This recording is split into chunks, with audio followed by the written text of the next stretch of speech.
학생들의 과도한 스마트폰 사용 문제에 대해 윤다슬 기자가 취재했습니다. 현대백화점과 함께하는 경희의료원 희망 나눔 행사가 열렸습니다. 오는 3일부터 우리 학교 후마이타스 칼리지에서 하계 계절학기 수강 신청을 받습니다. 오는 3일부터 27일까지 2013학년도 1학기 정기 강의평가가 실시됩니다. 지구사회 봉사단에서 오는 2일까지 여름 사회공헌 지식 멘토링 캠프를 모집합니다. 오는 5일 네오관 네오누리에서 아레테 북토크 행사가 열립니다. 이상은 2주의 주요 뉴스입니다. 학우 여러분 안녕하십니까? VOE 종합뉴스의 신동민입니다. 이번 주도 다양한 학내 소식으로 VOE 종합뉴스 시작하겠습니다. 첫 번째 소식입니다. 스마트폰 이용자가 2천만 명이 넘을 정도로 우리나라는 스마트폰 열풍에 빠져 있는데요. 하지만 과도한 스마트폰 이용은 다양한 문제를 일으킵니다. 이에 대해 윤다슬 기자가 취재했습니다. 대학생의 스마트폰 사용이 심각한 수준인 것으로 나타났습니다. 교내의 한 카페입니다. 여기저기서 스마트폰을 사용하는 모습을 쉽게 찾아볼 수 있습니다. 친구와의 대화에도 스마트폰 사용은 멈추지 않습니다. 이는 수업 시간에도 마찬가지입니다. 수업이 진행되고 있지만 집중하지 않은 채 스마트폰에만 열중합니다. 강의실에 휴대폰 충전기를 꽂아놓는 것도 더 이상 낯선 광경이 아닙니다. 스마트폰 사용이 왜 문제가 됐는지 알아보기 위해 이와 관련된 시민교육 활동을 진행한 학우를 만나봤습니다. 전혀 예상하지 못한 그런 사고가 발생했습니다. 핸드폰이 단순히 그냥 커뮤니케이션만의 문제가 아니고 그게 집중력이나 사고력, 저하를 가져온다는 그런 연구 결과도 확인을 했고요. 뺏기는 시간이 굉장히 많다는 것을 알게 됐거든요. 저희들이 직접 이제 핸드폰 사용을 안 하면서 그 사용 시간을 측정을 해봤는데 거의 하루에 정말 적어도 한 4시간 정도는 그 짜투리 시간으로 해서 핸드폰을 사용하고 있거든요. 근데 이제 그게 저희 조뿐만 아니고 설문조사를 한 결과로서는 저희보다도 더 심각한 사람들이 많은 걸로 봐서 문제는 이뿐만이 아닙니다. 한 연구 결과에 따르면 스마트폰 사용은 학생들의 집중력 저하는 물론 소위 팝콘 브레인이라 불리는 뇌기능 장애를 유발할 수 있습니다. 스스로 심각성을 알아채기 어려운 스마트폰 중독. 자신이 과도하게 사용하고 있지 않는지 되돌아볼 필요가 있겠습니다. VOE 뉴스 윤다슬입니다.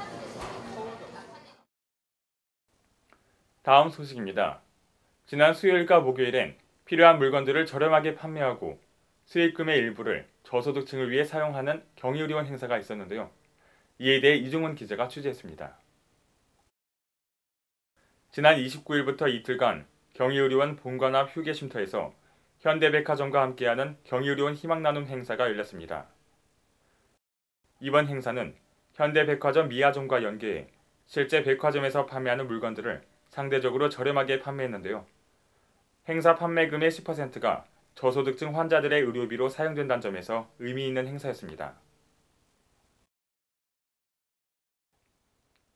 마지막 소식입니다. 오는 3일부터 우리 학교 후마이타스 칼리지에서 하계 계절학기 수강 신청을 받습니다. 오는 3일부터 우리 학교 후마이타스 칼리지에서 하계 계절학기 수강 신청을 받습니다.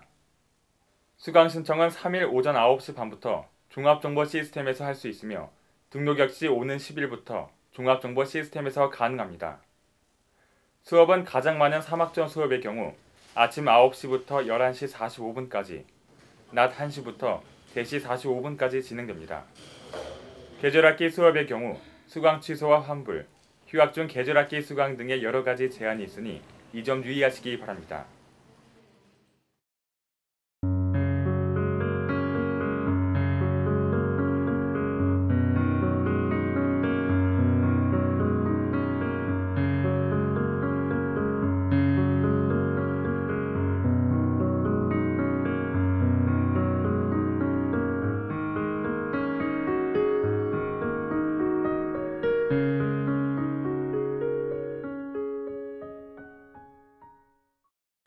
다음은 최지우 보도부장의 논평입니다.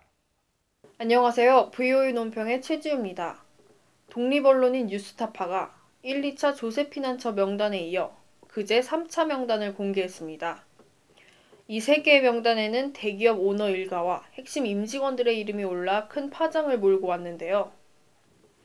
조세피난처는 법인세, 개인소득세를 전혀 물리지 않거나 극히 낮은 세율을 부과해 회사 설립이나 업무에 대한 규제가 거의 없는 지역을 뜻합니다. 이 조세피난처가 문제가 되는 이유는 많은 재벌들이 탈세를 목적으로 서류상의 회사일 뿐인 페이퍼 컴퍼니를 설립했기 때문입니다.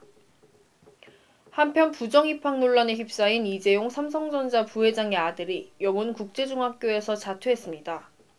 이 부회장의 아들은 지난 3월 비경제적 사회적 배려 대상자로 영훈국제중학교에 입학했는데요. 낮은 성적에도 불구하고 주관식 영역에서 만점을 받아 의혹이 더해졌습니다. 입학 편의를 봐준 영훈국제중 행정실장에겐 구속영장이 발부됐습니다. 뿐만 아니라 CJ그룹 회장의 비자금과 탈세 관련 압수수색도 진행되는 등 이번 한 주간 뉴스는 재벌들의 비리로 가득했는데요. 국제투명성기구가 발표한 자료에 따르면 국가 청렴도 지수에서 우리나라는 45위로 일본이나 대만, 심지어 칠레와 우루과이보다 뒤처지는 수치입니다. 도덕적 의무는커녕 사회적으로 불법, 비리 등을 저지르는 재벌들의 행태는 국민들에게 상대적 박탈감과 씁쓸함을 전할 뿐입니다. 고위층에 걸맞는 높은 수준의 도덕성이 그들에겐 최우선적으로 필요해 보입니다. 이상 VO의 논평이었습니다. 어느덧 종강이 있는 6월이 찾아왔는데요. 얼마 남지 않는 이번 학기 학교생활 잘 마무리하시기 바랍니다. 이상으로 5월 5째 주 VO 종합뉴스를 마칩니다. 고맙습니다.